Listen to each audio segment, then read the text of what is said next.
I will be reducing the extent of the public life I've led so far. My first priority will continue to be our children, William and Harry.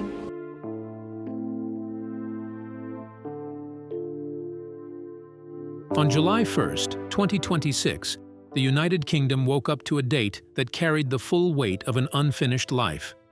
65 years. That is how old Princess Diana would have been today. Not a number anyone celebrates loudly. Not a milestone wrapped in pomp or palace announcements. Just a quiet, devastating number that hangs in the air over an entire nation. A nation that has spent nearly 3 decades asking the same unanswered question: what would she have become? And here is the thing that no one saw coming. In the days surrounding that date, both Prince William and Prince Harry made choices. Private ones, personal ones. Choices that the palace did not script, that the press did not orchestrate, and that no PR team could have manufactured if they tried. When those details began to surface, Britain did not just react. Britain broke. Stay with me, because this is not the story you think it is. This is not about palace politics or royal feuds or another round of headlines pitting brother against brother. This is about 2 sons who lost their mother when they were barely old enough to understand loss, and what they chose to do when the world handed them back her birthday. We are going to walk through every layer of this. We are going to look at why this particular birthday hit differently than any before it. We are going to examine what William did, what Harry did, and the one detail involving Princess Charlotte that genuinely stopped people in their tracks. And then we are going to ask the question that this moment quietly forces all of us to sit with. Nearly 30 years on, who does Diana belong to now? Let us start at the beginning. The weight of the date. Diana Frances Spencer was born on July 1st, 1961, at Park House in Norfolk. She died on August 31st, 1997. She was 36 years old. Her sons were 15 and 12. Now let that sink in for a moment. 36 years old. Younger than most people listening to this. Younger than many of the journalists who have spent decades writing about her. She never saw her sons finish school. She never watched William marry. She never held a grandchild. She is buried on a small island in the middle of an ornamental lake at Althorpe, the Spencer family estate in Northamptonshire. Her brother, Charles Spencer, chose that location deliberately, worried that a public grave would be swamped by visitors who could never be managed. The island is private. It is surrounded by water and trees. It is, in almost every meaningful sense, the one place connected to Diana that neither the media nor the monarchy has ever been able to fully claim.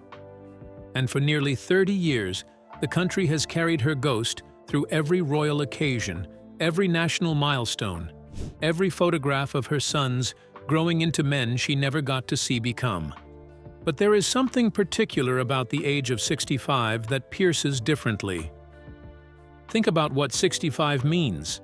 It is the age of stepping back, of grandchildren on your knee on a Sunday afternoon, of looking at the life you built and beginning to let it speak for itself. It is the Diana the world was robbed of, the silver-haired campaigner who would still have been walking through disaster zones and embarrassing heads of state with her refusal to look away. The grandmother who would have been absolutely besotted with George, Charlotte, and Louis. The woman who had already begun to outgrow the institution that could never quite contain her. Can you picture it? Can you honestly picture Diana at 65? Because that is what this birthday asks you to do. It does not ask you to mourn the young woman in the white dress. It asks you to mourn the elder stateswoman, the version of her that never got to exist. Every milestone she misses is its own fresh wound. And this one, the 65th, sliced clean through a country that thought it had already processed its grief. It had not. Who Diana actually was, and why it still matters. Before we get to what William and Harry did, we need to pause here, because there is a generation now watching this video who was not alive in 1997, who knows Diana largely through documentaries, through photographs, through the performances of actresses in prestige television series. They deserve to know the real version. Diana walked through an active landmine field in Angola in January 1997, 7 months before she died. She did it not as a photo opportunity, but as a calculated act of political pressure, designed to force world governments to confront a humanitarian crisis they were actively ignoring. It worked. The Ottawa Treaty banning landmines was signed that same year. She shook the hand of a man dying of AIDS in 1987 at a time when public figures were terrified to be associated with the disease. No gloves, skin to skin. A handshake that a frightened world needed to see more than any government press conference could have delivered. She brought her young sons, William and Harry, to homeless shelters and hospital wards, not for a visit, not for a photo. She brought them because she wanted them to see the people the establishment had decided to look past. She wanted them to carry that discomfort. She wanted it to mean something. She told Andrew Morton in 1991, secretly, on tapes she knew could destroy her position, that she wanted to be a queen of people's hearts, not a queen of ceremony, of hearts. And she became exactly that. More than she knew. More than the palace was ever comfortable with.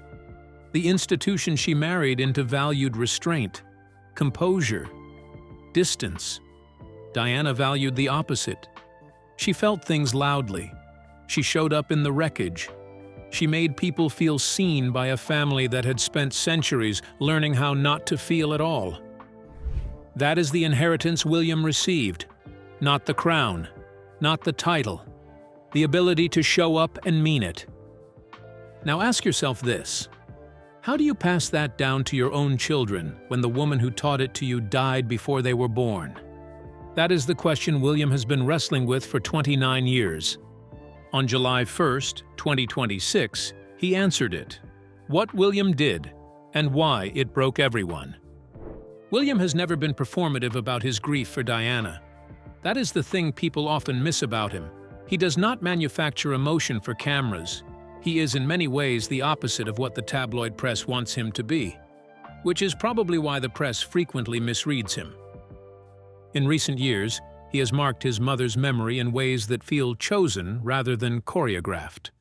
On Mother's Day, he shared a previously unseen photograph of Diana crouched in a field of flowers, holding a small hand. The caption was simply, "Remembering my mother today and every day." No speechwriter needed, no palace sign-off required. Just a son, a photograph, and a quiet act of public grief. His homeward project, his campaign to end homelessness, is not coincidental. It is inheritance. Diana introduced him to that cause when he was a child. She brought him into the shelters. She made him look at the faces the world preferred to ignore. He carried that forward. He is still carrying it. Royal biographer Robert Jobson, who has studied William for years, has observed that the prince is determined his children grow up knowing who their grandmother actually was. Not as a headline, not as a cultural symbol, but as a person, as their family. That determination has shaped everything. And this year, around her 65th birthday, it shaped the most significant thing yet. Here is what sources close to the household have described. William did not mark the day with a public appearance. He did not release a formal statement. He did not arrange a ceremony. He chose to make a private journey to Althorpe, to the island in the middle of the lake where Diana rests. There is no official confirmation of the visit, because that is the point. This was not for the cameras. This was not for the institution. For a man who has lived his entire life under observation, choosing privacy was itself the loudest possible statement he could make. But the visit was not the part that broke people. The part that broke people involved Princess Charlotte. Charlotte, the girl who carries her name. Princess Charlotte Elizabeth Diana, born May 2nd, 2015. She is 11 years old now. She carries Diana's name, the third name, the one placed there quietly but unmistakably. a deliberate thread connecting a granddaughter to a grandmother she would never meet. For years, observers noted the resemblance growing. Not just physical, though that is there too in certain photographs. Something else, a quality of directness, of warmth, of looking at people rather than past them. Those close to the family have been saying, for some time now, that Charlotte carries something of Diana's spirit. Those who know her describe a child who notices things, who asks questions, who has her father's intelligence and something harder to name, a particular quality of presence that Diana had, and that no one has ever quite managed to define. This year, around her grandmother's 65th birthday, William sat with Charlotte and spoke to her about Diana. Not in an abstract way, not a briefing, a conversation. The kind that only happens when a father decides his child is finally old enough to begin carrying a story that is bigger than both of them. According to a source who described the moment to a royal publication, William shared photographs. He told her small, ordinary memories, the kind that no biography records and no documentary captures. The texture of a person, the way she laughed, the things she cared about that never made the front pages. And Charlotte, who was 11 and curious and growing up fast, began to ask the kind of questions that only a child reaching toward a lost story can ask. Real questions, the ones that come from genuinely wanting to know, not from being told you are supposed to. One source described it as William handing his daughter not just a memory, but a responsibility. The girl named for Diana is old enough now to begin carrying her. Now stop and sit with that image for a moment. A father, a daughter, a photograph of a woman neither the cameras nor the palace can reach anymore. The granddaughter of the people's princess, 11 years old, asking her father who her grandmother was and what she stood for. If that does not move you, nothing will. The contrast that makes this land so hard. To understand fully why this moment resonated the way it did, you need to understand the contrast it creates. William was 15 years old when he was asked to walk behind his mother's coffin through the streets of London while millions watched. He has since said publicly that no child should ever be put in that position. His grief, from the moment Diana died, was public property. The institution decided how it looked. The cameras decided when it happened. The world consumed his mourning as though it belonged to them. He did not get to grieve privately. He got to grieve on schedule. For 29 years, that is how it worked. Every anniversary, every tribute, every documentary. The world came back for more of his pain, and he found ways to give them something without giving them everything. But this year, on his mother's 65th birthday, the dynamic shifted. No procession arranged for public consumption, no official portrait staged for institutional approval, no carefully worded statement drafted by palace communications. Just a father, his daughter, and the memory of a woman who once said she wanted to be a queen of people's hearts and ended up becoming something even the monarchy could not define. He chose who was in the room. He chose the moment. He chose what his daughter heard and what she will carry forward. For the first time, the grief belonged entirely to him. That is the thing that moved Britain. Not a speech, not a ceremony. The simple, radical act of a grown man choosing privacy for the most important moment. What Harry did, and the complexity it carries. And then there is Harry. This is where the story becomes more complicated, more painful, and in its own way, more human. Harry is not in the United Kingdom. He has not been a working royal since 2020. His relationship with his brother has been documented, dissected, and debated to the point where many people have stopped expecting reconciliation and started simply tracking the distance.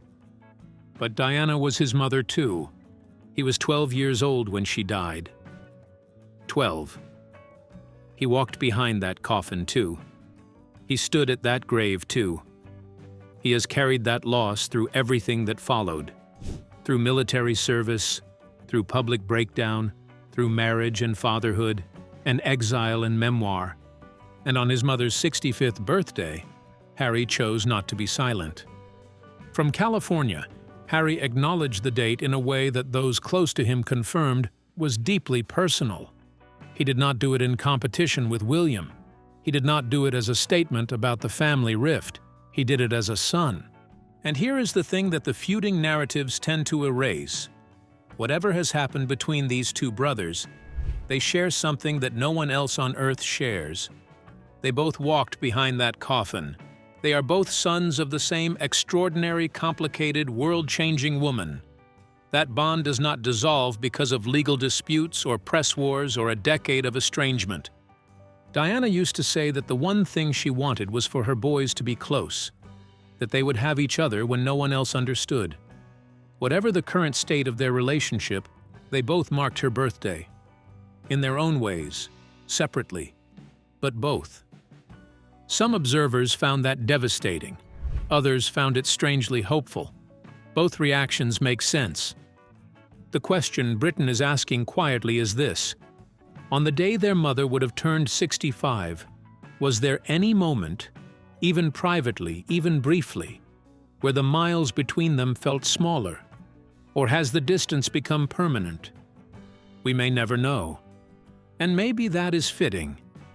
Diana always protected her sons from public consumption when she could.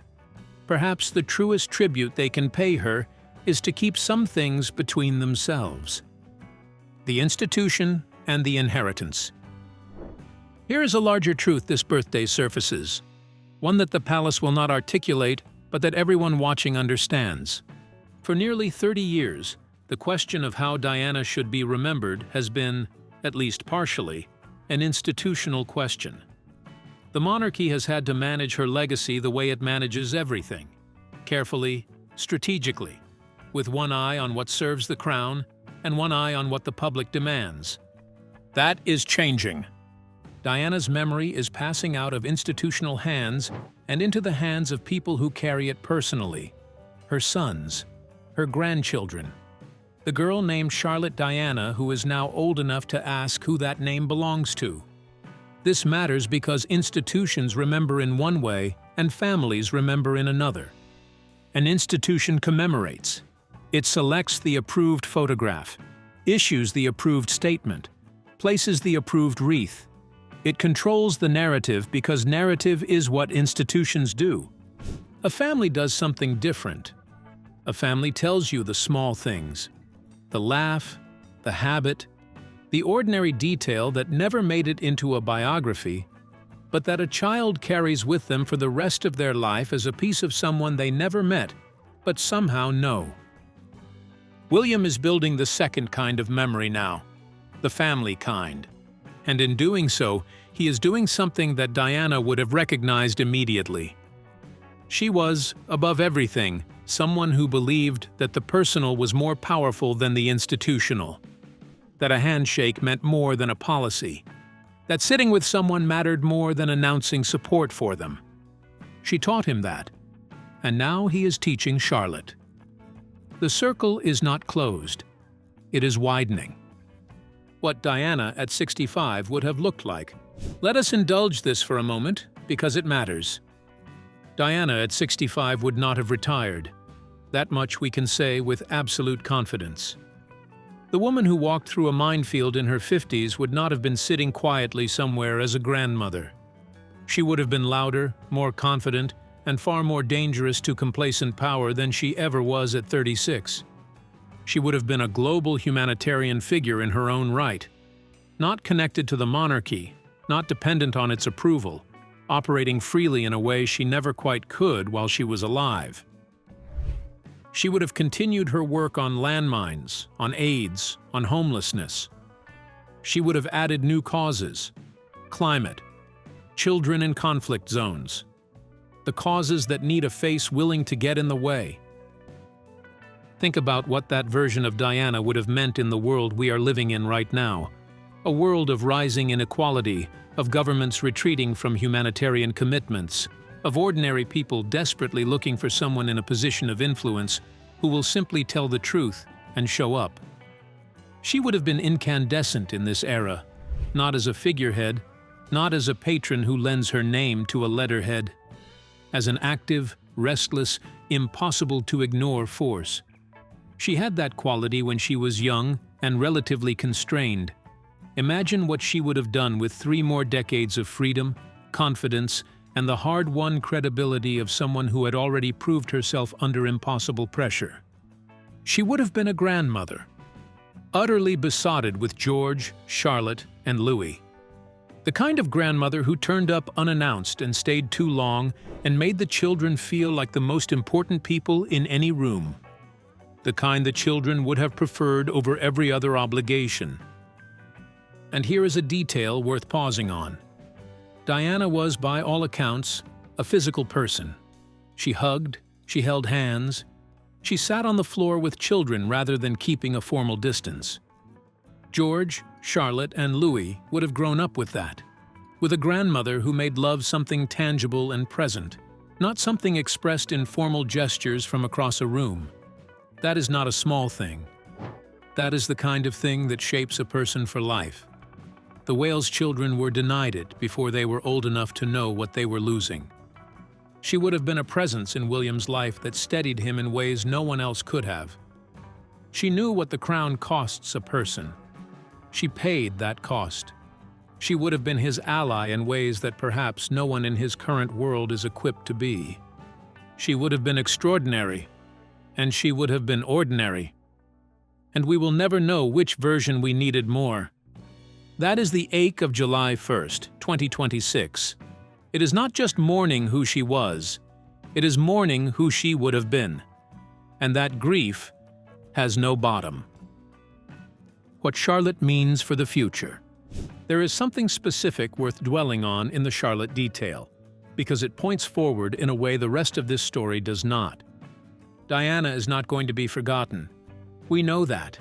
She is too deep in the cultural fabric of this country, this monarchy, this era. The question was never whether she would be remembered. The question was how, and by whom, and in what spirit. And the answer William is constructing is this: by his children, in the spirit of who she actually was, not who it was convenient to say she was. Charlotte is 11. In 7 years, she will be 18.